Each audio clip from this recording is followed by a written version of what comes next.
This meeting is being recorded. And joining us now on OBX Today Live, or should I say snOBX Today Live, is Erik Heden. He is the warning coordinator meteorologist at the National Weather Service office in Newport, Morehead City. Erik, thanks for taking some time with us here on this busy Friday to join us. I really appreciate it. Yeah, you're quite welcome. Let's get right to it because we are, as you said during the briefing today, the game is kicked off and we're it looks like into the first quarter. I kind of feel like we're about to get into the second quarter, at least as we get into the afternoon. Where do we stand right now with these winter storms? Yeah, not much has changed, Sam, since we talked to you this morning. We're getting to the second quarter. We're getting our pizza and our popcorn ready. Temperatures are still above freezing for most of us. We're in the mid upper 30s, so no huge concerns. We're seeing some rain down toward Hatteras Island and Ocracoke. And points north, we're not seeing much of anything. So kind of what you see is what you're going to get for the next couple hours. I want to show you the radar now and kind of show what's happening back to our south and west, because that will kind of tell the story for the rest of this afternoon. Again, not a lot is going on. It's cold. Temperatures in the mid 30s. You got to keep in mind that ocean temperatures are in the 40s. So that's kind of keeping us a little warmer in the Outer Banks. But places like Elizabeth City and northeastern North Carolina are in the 20s, and that's where our air is coming from. So eventually we're going to cool off tonight, and that's when we'll see some snow. Back to the south and west, there is a lot of freezing rain down toward Jacksonville and Morehead City. That's what's headed our way as we get into tonight. I'm going to show kind of an animation of what people can expect for the evening, because again, nothing's going on right now. And for most of today, we're not overly concerned with wintry weather, specifically Kill Devil Hills, Duck, South. By 3 o'clock tonight or this afternoon, kind of a wintry mix, maybe a little bit of sleet, maybe a few ice pellets up across the northern part of the Albemarle Sound. But for most of the region, pretty light stuff. As we head through tonight, that's when things really go downhill. We're expecting some snow across northeastern North Carolina, places like Elizabeth City. Mainly rain for the Outer Banks, maybe the northern part of Currituck County, a little bit of snow, but watch what happens toward midnight. That's when we think things really go downhill for northern Dare. Roughly from Oregon Inlet south, it's all rain. Hatteras Island, it's just a rain event, no concerns. But we continue to hammer north of Oregon Inlet, places like Manio, Kitty Hawk, Kill Devil Hills, especially the northern part of Dare County into Currituck up towards Southern Shores and Duck. That's where we expect this changeover to snow. When this happens, temperatures are going to be very marginal, just barely around freezing, but we think the snowfall is going to come down so heavy that we're still expecting general 1 to 3 inches, but we could have some isolated totals above 4. And that's why we've got a winter storm warning for the areas where we expect snow. It's going to continue for a couple hours. Again, roughly north of Oregon Inlet, it's going to come down. So if you're a snow lover, you're going to have to stay up tonight. Don't expect to see snow as you head to bed. Expect to see it overnight tonight. And then you're probably wondering, when's it going to stop? Tomorrow morning. It gets out of here really quick. In fact, by daybreak, 6, 7 o'clock, things are kind of over with. So we continue to emphasize that with people that this is, just starting across the area. And for a lot of us, we're not seeing that much right now. And we expect things to change later tonight. The difficulty, if you will, of trying to figure out that rain snow line with this system, a front coming through and then it's kind of stalled, and that's made things a lot tougher to pinpoint the exact impacts. And I guess part of the reason why we're seeing this ice storm warning that we rarely ever see in this part of the country, you've got that down in along the Crystal Coast and the Central Coast. It's been a difficult to kind of pinpoint, but for the last couple of days, it's kind of come into focus.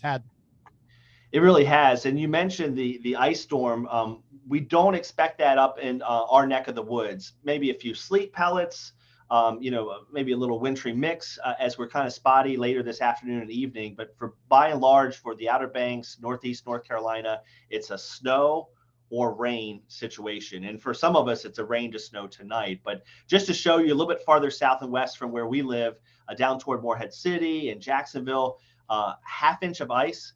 These are major amounts of ice. We're expecting widespread power outages down there. So it's a tough forecast, especially when you're talking a difference of just miles will make the difference between heavy snow, rain, or significant ice storm. Had some questions about Hyde County. That's one place, and you showed it earlier, with the they're right on that edge of maybe seeing up to a quarter inch of ice, especially as you get towards Swan Quarter and then on over towards the Beaufort County line into Belhaven and down to Aurora. That's right on that northern edge of going from a little thin glaze to a much thicker situation, which really could cause some power problems down there.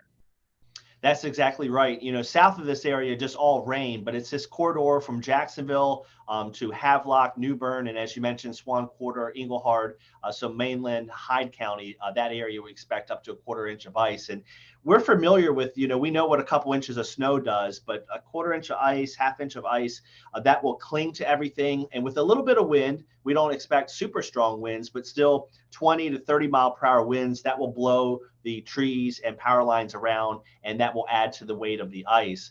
Now, Hatteras Island, you folks, and especially toward Ocracoke and Hatteras, tropical storm force winds. I know it's old hat to you, but your storm is certainly heavy rain and some gusty winds. And we talked about this a little bit this morning, Sam. Anytime we talk about winds, of course, people on the Outer Banks are concerned with issues with water. At this point, it doesn't look like a major coastal flooding event. Steady north winds will increase. You're going to certainly hear them tonight as we cool off. So maybe 1 to 2 feet above ground level, Hatteras Village and Ocracoke. Those water levels have taken a while to come up. We really haven't seen the elevated water levels yet, sound side, but that will change, especially tonight. And then Oceanside, whatever we had right now, if we're having any issues, we'll have them again 9 to 11 tonight at our next high tide. And then we think the highest high tide is going to actually be tomorrow, probably about mid to late morning on Saturday. And that's good news because we're in a lower, we're coming off the full moon, so we're in a lower tidal cycle. So that's kind of helpful, like what we had 2 weeks ago when we had all the high water down in Hatteras and well, really pretty much all the Soundside areas getting it earlier this week. It feels like it's been a month ago since his last two storms. But we do seem to be, like you said, one high tide cycle where we may have a little bit of dune run up, but not a real big overwash threat. That's good news. It is certainly good news. We've had enough. Yeah, we have. Let's look ahead now because halftime really is going to be tomorrow when the precipitation stops. But the weekend itself, it's not going to get very warm in most places, and that's really going to be a big problem, especially if we do get power outages and if we get snow-covered roads. You're exactly right. For most of the Outer Banks, temperatures are so marginal. Again, when we're snowing tonight, it's going to be right around freezing. So we're anticipating highs well above freezing during the day Saturday. So that's going to get a lot of melting. So that's certainly good news. But anybody listening or watching farther inland, that's where we expect heavier snow, especially the Highway 64 corridor, 4, 5, 6 inches of snow out in that area. And that's where we could have some colder temperatures during the day. And it's really all about how much do we melt? How much do we dry out? Anything that's wet Saturday night after sunset will likely freeze up. We're going for a low of 30 in Killaloe Hills, but look at some of these areas where the snow and ice might be more significant. That's going to have an impact on lows Saturday night in the teens. And our concern, again, Sam, especially in those icing areas, if you're without power after a hurricane, we're used to it. It's uncomfortable, but we can get through it. If you're out of power and temperatures are in the teens and that's your main heating source, that's our big area of concern.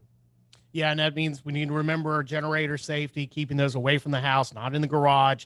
Put it away from there, especially downwind from the house itself. Things like that. Practice that. Don't use your oven to heat the house. And you guys have been putting out a lot of these safety tips on your social media throughout the lead up to the storm. We've really tried to hammer that home because we don't want any loss of life or any injuries after the storm. And we see this with hurricanes. We know it's coming. We know how to prepare. We know how to get through the storm itself. But then we have issues on the back end. Carbon monoxide poisoning, putting a generator in a garage or a place it shouldn't be, falling off of ladders and things of that nature. So really trying to hammer home having a safe way as a secondary heat source if you have it, and otherwise know how to use your generator if that's what you're doing, and just to be prepared for what could happen this weekend. Again, especially those areas that see significant icing. For us in the Outer Banks, Northeast North Carolina, it's mainly a snow issue. North of Oregon Inlet, south, it's just a rainstorm. So for a lot of this, it's going to be more south and west of our area. I don't know if you have time to pull it up or not with the screen share, but you talked about this yesterday, one of the conference calls, put out a video yesterday afternoon, explaining how people can get precise forecasts for where they're at. Because with this being such a wide ranging event, such, up along the state line, big snow, down Hatteras is just rain. It's really almost the pinpoint forecast that you have available now on the National Weather Service website at weather.gov. Folks can really use those. And it's something that you talked about with the hourly that really breaks things down. I love using that myself, and I try to share it. But can you explain a little bit more about that?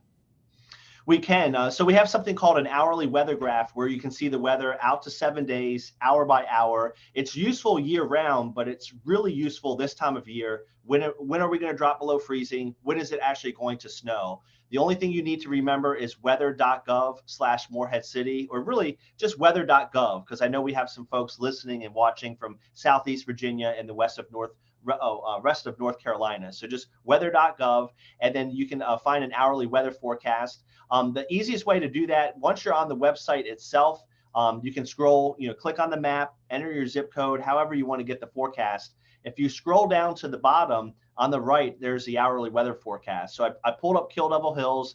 This is what you would see. And it's good. Sometimes I like to get rid of some of the things we don't care as much about, sky cover, maybe wind chill or dew point. So I'll kind of clean this up. But this will show it really nicely. This is our forecast for the rest of today. Eric, good. Yeah, hit your share there so we can see that. Okay. Yep. Because I was going to pull that up. I could. Yeah. Yeah, there we go. Sorry, I didn't realize. Very, very good. Okay. So this is hourly weather graph. Again, weather.gov. Click on the map, enter your city, enter your zip code. And if you scroll to the bottom on the right, there's an hourly weather graph you can click on. And this is Kill Devil Hills. Again, what you see is what you get, 35, 36 through evening, some rain. But as temperatures fall after midnight to close to freezing, this is where we expect the snow to kick in. And there's a 2 to 3 or so of snow that we expect.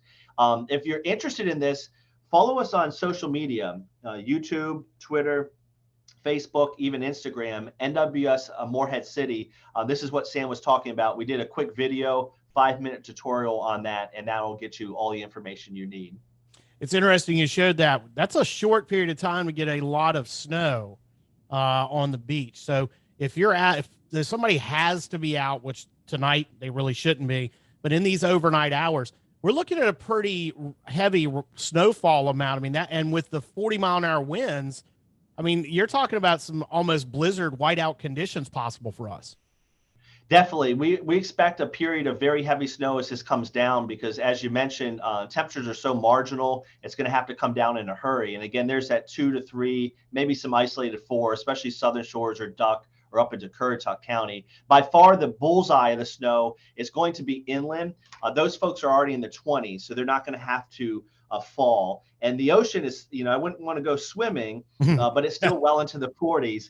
So it is keeping us warmer on the Outer Banks. And that's why it's going to really take some time until we see snow. But you can clearly see south of Oregon Inlet, it's an all rain event down on Hatteras Island and Ocracoke.